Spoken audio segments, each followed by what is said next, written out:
Okay?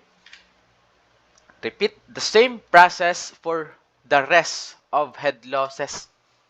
So, head loss sa pipe 2 tayo. 0.0826 times F na 0.02. So, yung atin namang friction factor na F, parehas naman sa lahat ng pipes. Binanggit naman, di ba? So, kakopyahin lang natin yan. Next is the length of pipe 2, which is 600. Yan. And then, Q sub 2 squared over diameter 500. So, 0.5 raised to 5. This is equal to, so calculate natin.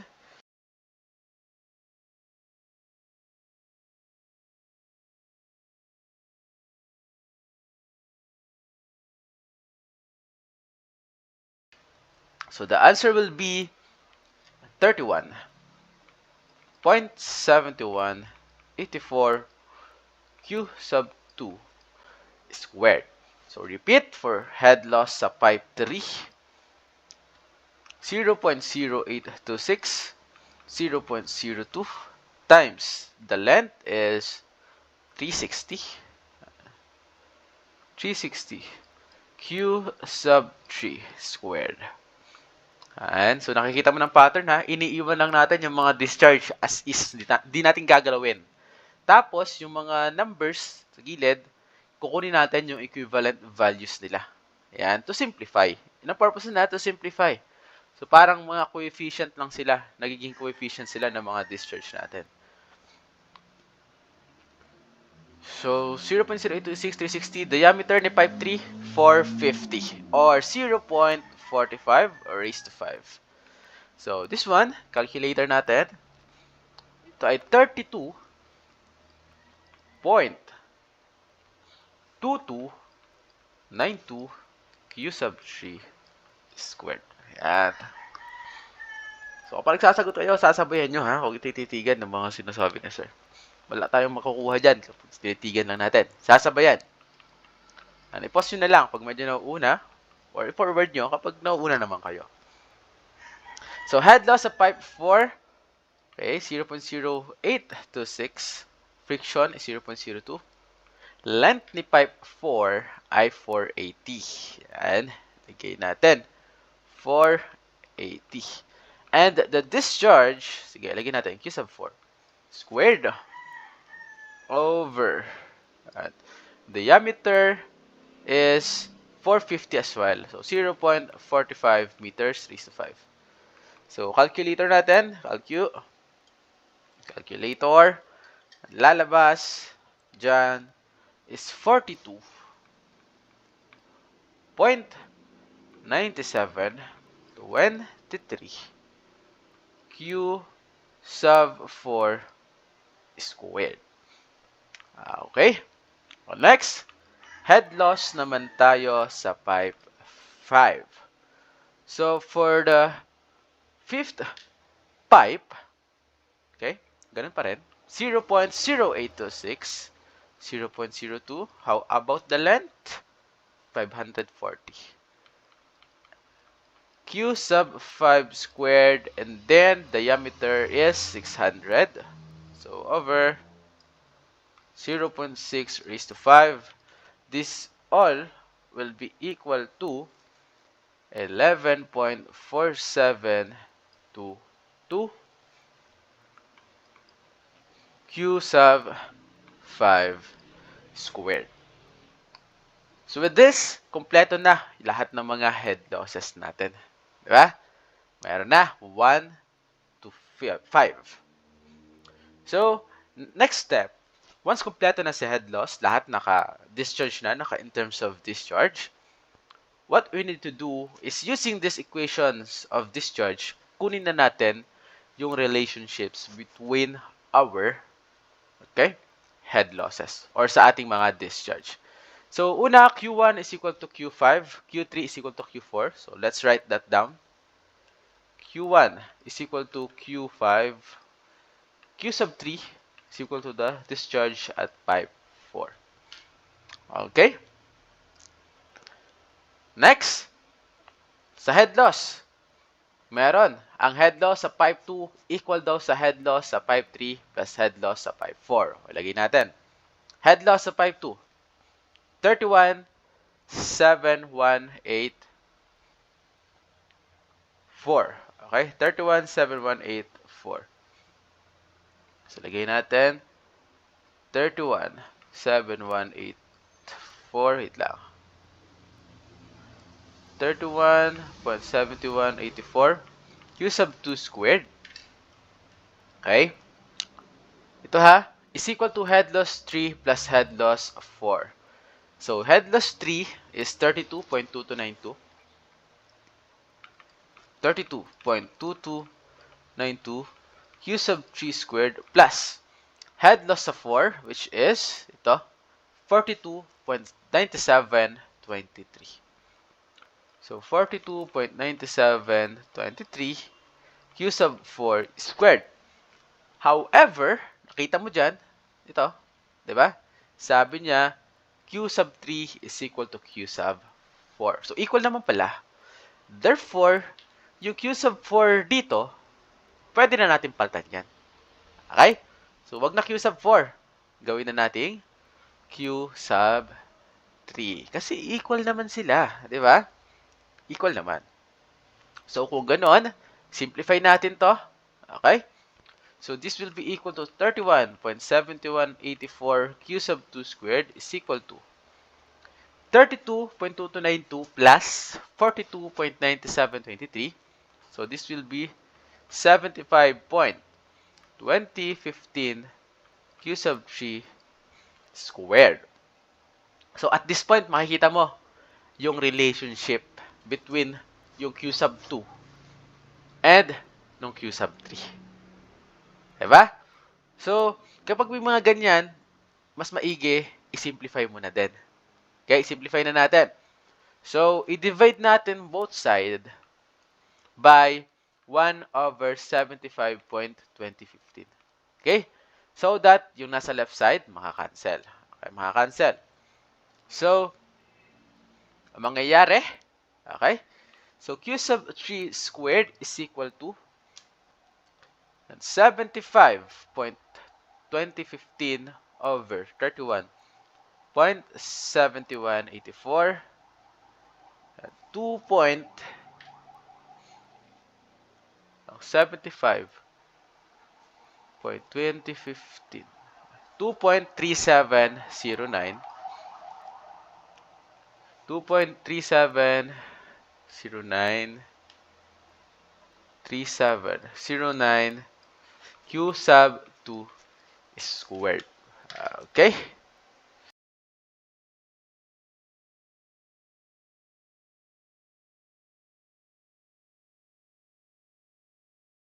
Ayan. So, with that, pwede mo munang hayaan yan dyan. Okay? At least nakita na natin kung gaano or ano yung relationship between q sub 3 and q sub 2. Okay? So, let's proceed muna sa mga iba pang parameters na meron tayo. Okay? What do we have? Ito pa. Meron pa tayong isang equation na head loss. Okay? It says here that the head loss total is equal to the head loss sa pipe 1 plus head loss sa pipe 2 plus the head loss at our fifth or last pipe. So, writing that down. So, total head loss, di ba 15? Okay? The total head loss is 15 is equal to head loss at pipe 1, which is 9.5602 q sub 1. 9.5602 q sub 1 squared plus head loss sa pipe 2, so 31.7184. So 31.7184 q sub 2 squared. And lastly, sa 5, head loss ng pipe 5, for 11.4722. 11.4722 q sub 5 squared. However, nakita mo, uy, yung discharge sa pipe 1, equal daw siya sa discharge sa pipe 5. So, kung equal naman, sa part na to, pipili ka. Sinong gusto mong maiwan or ma-solve natin? Si pipe 5 or pipe 1? So, ikaw na bahala. Pero dito, ang ating isa-solve ay si pipe 1. Okay? So, papalitan natin yung Q sub 5. Gawin na natin Q sub 1 kasi equal naman sila. Okay? So, from this equation, you will see, okay, Q sub 1 and Q sub 2 na lang yung unknown. Okay? Dito naman sa taas, Q sub 2 and Q sub 3, pero ito ay relationships between these two discharges na lang. So, ang mas maiging gamitin natin para mag-solve is itong nasa baba. Yan, ito. So, with this, ang gagawin mo, yung Q sub 1, pwede mo yung hanapan ng relationship with Q sub 2. Okay? And then, ikaw nang bahala, anong gusto mong palitan? Si Q sub 1 ba? Gagawin mong naka in terms of Q sub 2? Or si Q sub 2, naka in terms ba ni Q sub 1?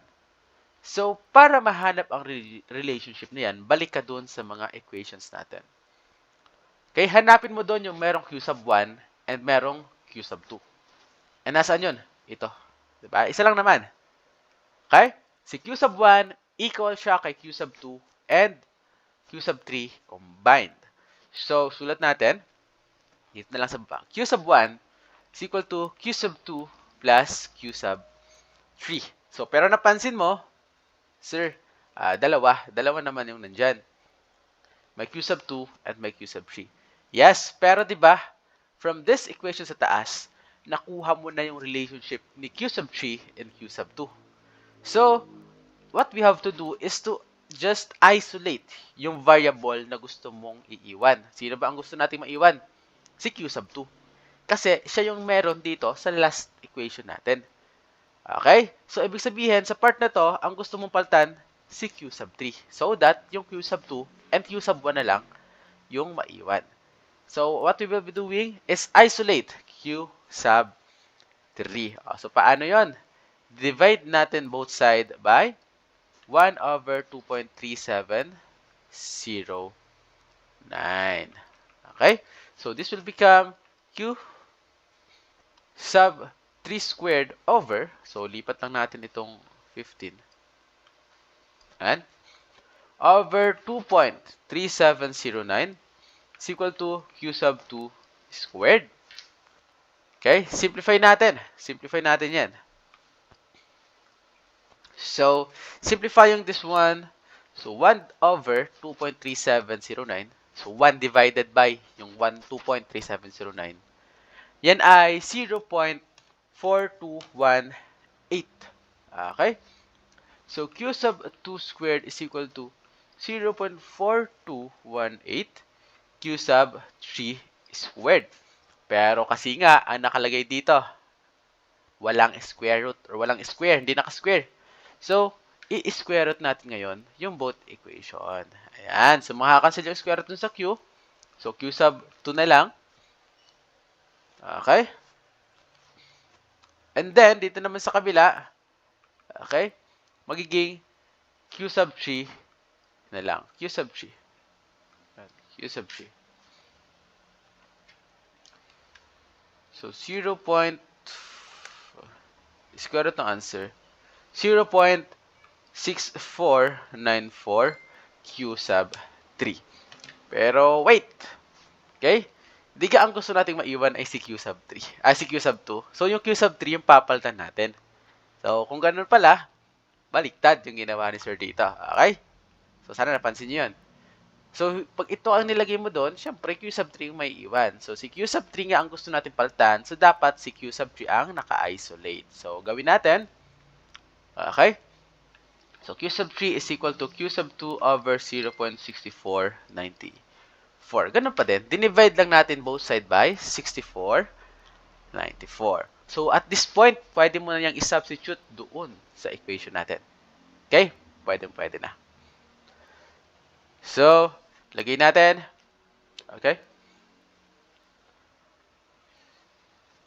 This will be equal. Dito mo ilagay ha, sa baba. Yan. So, Q sub 1 is equal to your Q sub 2 plus yung Q sub 3, gawin natin Q sub 2 over 0.6494.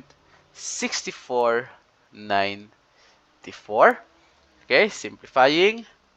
So, yung Q sub 1 natin is equal to 1 plus 1 over 0.6494. Yan. So, Q sub 1 is equal to 2.5399 Q sub 2. Okay, so baka nahihirapan ka pang i-calculate ha. So, yung si Q sub 2, ang coefficient niyan, 1. Yung isa, this one, yan ay 1 over 0.6494. So, pag nilagay mo yan sa calculator, edi 1 plus 1 over 0.6494. So, lalabas to, and ikaw nang bahala. Okay? Ikaw nang bahala kung papaldan mo ba ay si Q sub 1, itong Q sub 1 naka in terms of Q sub 2, or si Q sub 2 gagawin mo naka in terms of Q sub 1. So sa case natin, dahil si Q sub 1 na ang naka-isolate, yung Q sub 1 yung papaltan natin. Okay? So, baba natin to. Yan. So, 15 is equal to 9.5602. Yung Q sub 1, gawin mo ng 2.5399 Q sub 2 squared plus 31.7184 Q sub 2 squared plus 11.47 ay 47. 22 Q sub times 2.5399 Q sub 2 squared. Okay, so ang ginawa natin, lahat ng Q sub 1, pinalitan natin ito.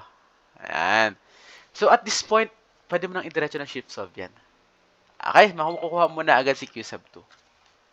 So, Q sub 2 is equal to 15. Yan. So, sabay-sabay natin i-calculate.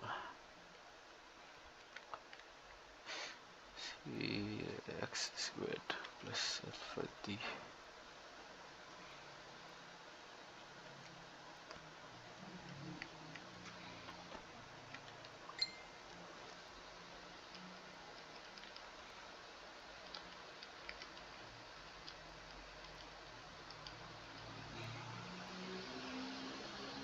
Okay. So, Q sub 2. Yan. Q sub 2 is equal to. Okay, sandali lang.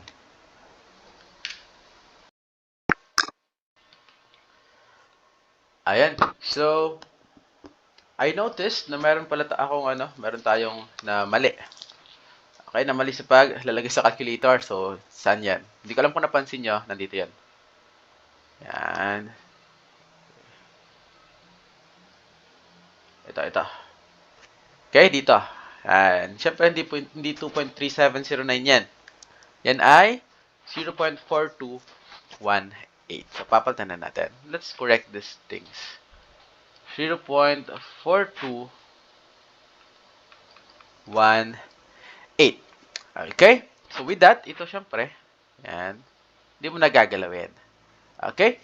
So, this is the relationship of Q sub 3 and Q sub 2. Ayan. So, next step natin is to get the square root of this. Square root natin. Square root. Burahin ko muna ito at mali nga. Ayan. Let's get the square root.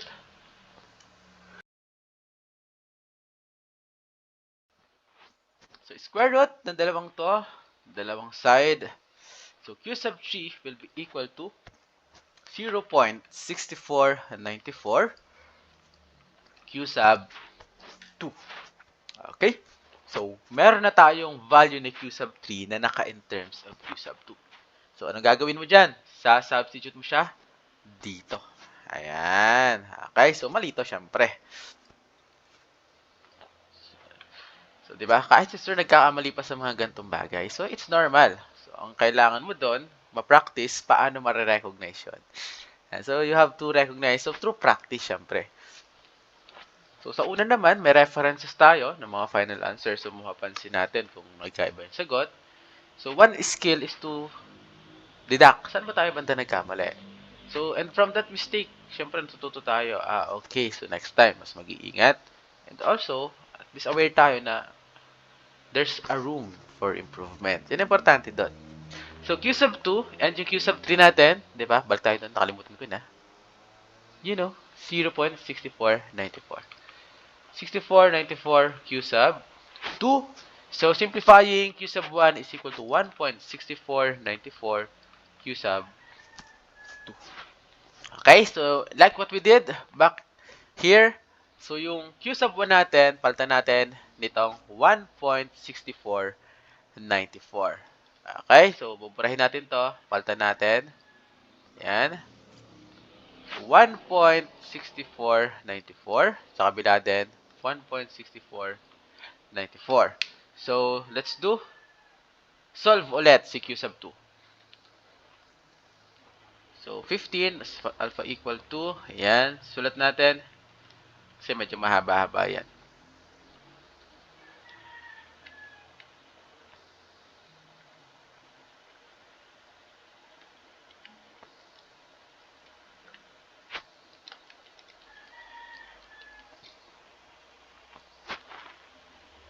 Ayan. So, the value of Q sub 2 is 0.411